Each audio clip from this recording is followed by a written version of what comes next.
Hey everyone, 2 videos ago in video number 13, I solved for a conditional probability in a disease testing problem, along the way essentially deriving Bayes' theorem. At the very end of that video, I also made a tree diagram with two main branches because there were two main categories people fit into. They either had the disease or they did not have the disease. And I said the tree diagram really is the fastest way to solve the problem. In the last video, video 14, I took a detour and I generalized the problem and thought about functions, graphs, and analyzing a more general situation. But now I want to go back in video number 15 and solve a problem. And I want to solve it with a tree diagram right away and emphasize it's the fastest way to solve the problem. This time the tree diagram is going to have three main branches instead of two. Okay? And again, it is all we're solving for a conditional probability. It really is Bayes' theorem. I will remind you what Bayes' theorem says in this situation. After we solve the problem, we'll take a step back and make sure it's all logical. It's question number 20 from the sample exam questions. An insurance company issues life insurance policies in three separate categories: standard, preferred, and ultra preferred. Of the company's policyholders, 50% are standard, 40% are preferred, and 10% are ultra preferred. So these would represent different categories of people, perhaps based on age and whether they smoke or not, for example. Notice that those percentages add up to 100%. Each person, each policyholder is in exactly one of those categories. These three categories, these three events are disjoint, mutually exclusive, and their union is the whole sample space. They partition the sample space. That's really important to realize here. And these are ordinary unconditional probabilities. Furthermore, each standard policyholder has a probability of 0.01 of dying in the next year. That's a conditional probability. If you know they are a standard policyholder, that's their chance of dying. Each preferred policyholder has a smaller chance of dying, another conditional probability that's different. And finally, each ultra-preferred policyholder has the smallest chance of dying, 0.001. Okay? Those are three conditional probabilities using conditional probability notation. For example, this would be the probability of dying given that you know they are ultra-preferred. So if D represents the event of dying and U represents the event that they're ultra-preferred, that's the conditional probability that that number represents. A policyholder dies in the next year. Now that's the given information. Based on that given information, calculate the probability, which would be conditional, that that policyholder who died is or was ultra preferred. We want to find the probability of being ultra preferred given that they died. Okay? These two things are not the same. Those are two different conditional probabilities. That's a known number. This is what we want to find. All right, so as I promised, I will quickly solve this in the recommended way with a tree diagram as fast as possible as I talk briefly about explaining it. Okay, but then we'll take a step back and make sure that it's really right. All right, ready? Go. So we first separate make the tree diagram have three main branches representing S for standard, that's not the sample space. I don't want to use P for preferred because that stands for probability. So I'll use, say, F for preferred because it's got an F in it. And U for ultra preferred. Label these branches with their ordinary probabilities, 0.50, 0.40, and 0.10. Notice those add up to 1. For each of those three situations, the person either dies or does not die, D or D prime. We are focused on the D's, the people who died, okay? So we only need to label the branches with the D's, label them with conditional probabilities. If you know the person is standard, there's a 0.01 chance of dying. Label that with a 0.01. If you know the person was preferred, there's a 0.005 chance of dying. Label that with a 0.005. And if you know they are ultra preferred, their probability of dying is 0.001. I could label this with a 0.99, this with a 0.995, and this with a 0.999, but I don't have to. Okay? If you wanted to, you can. Each set of two branches has to add up to 1. Now, along each path through the diagram leading to D, leading to the situation where the person dies, multiply the numbers along those paths and put the answer to the right. Okay, so for example, along the path through S to D, I have a 0.5 and a 0.01. Multiply those to get 0.005. And that represents, by the general multiplication rule, the probability of S and D occurring. Intersection symbol means and. Multiply these two, 0.40 times 0.005 to get 0.002. That represents the probability of F and D. And finally, multiply these two numbers to get 0.0001. That represents the probability of U and D.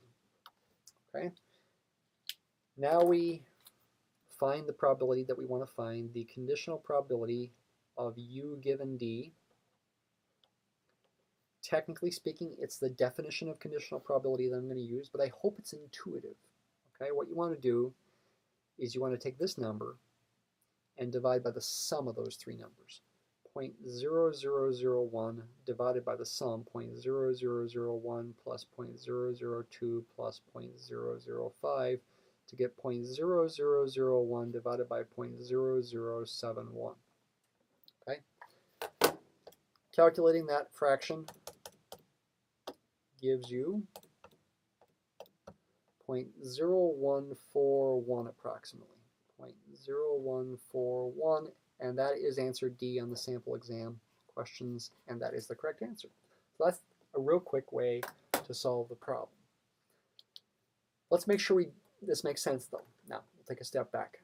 Before I do that though, I do want to remark that we can also very easily find the conditional probability of S given D and the conditional probability of F given D very quickly from this given information. This one would be this number divided by the sum of these three.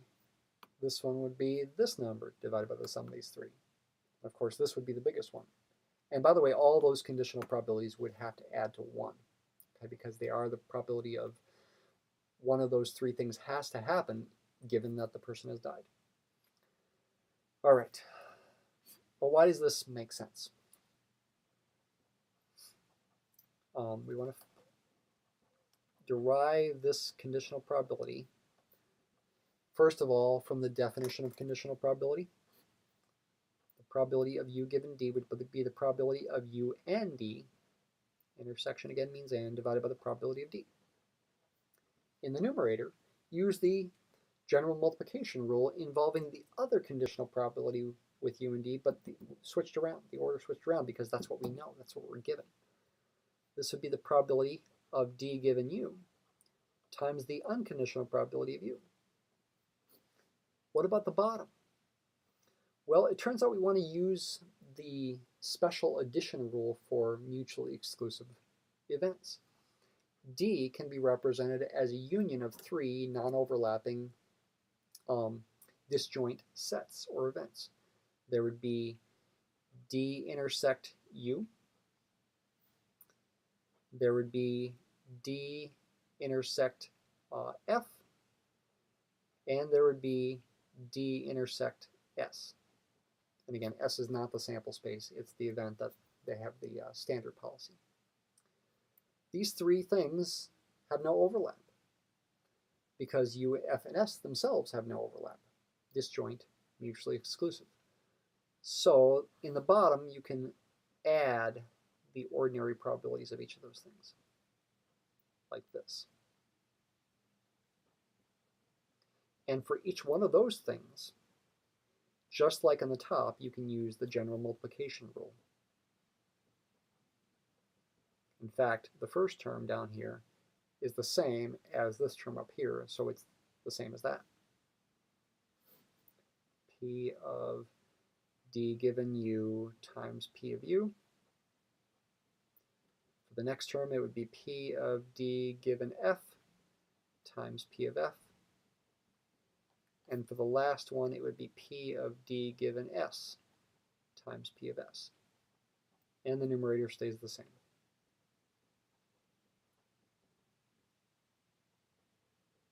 Okay, and this is essentially Bayes' theorem in a situation where you've got these three non-overlapping sets whose union is the whole sample space. It's a partition of the sample space, that this would equal this.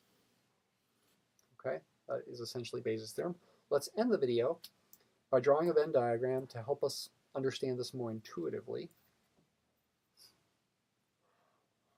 And let's make areas in the Venn diagram correspond to probabilities, and also relative areas correspond to conditional probabilities. So S represents 50% of the area. Let's cut this in half. There's S. F represents 40% of the area, like this. That's F. And U represents 10% of the area, like that. And the conditional probabilities that were given, these numbers up here, the 0.01, 0.005, and 0.001 are conditional probabilities, so we draw those as relative areas. Essentially, I'm going to draw 3 boxes down here whose union represents D, just like these 3 sets have a union that represents D, and they're not overlapping, they're disjoint. Pretend this one right here is 1% of the area of S, because the conditional probability of dying, given that you're in S, is 1%. This really represents D intersect S. The conditional probability of dying, given that you are in F, a preferred policyholder, is 0.005, 1/2 of 1%. Make a box here that's, say, half the height of this one. This is D intersect F. Pretend that's, pretend that's 1/2 of 1% of the entire area of F. And finally, the conditional probability of dying when you're ultra preferred is 1/10 of 1%. Make a really, really tiny rectangle down here. Pretend the area of this thing is 1/10 of 1% of the area of U. That's D intersect U. The conditional probability we want to find is this one. Conditional probability of U given D. What's given is D. D is the union of these 3 sets. So it's like you shrunk the sample space down to just that portion here.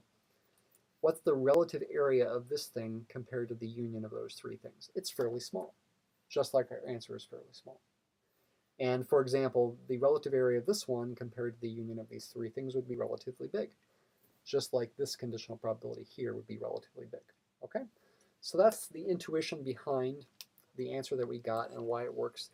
And that is a visual justification of Bayes' theorem in this situation.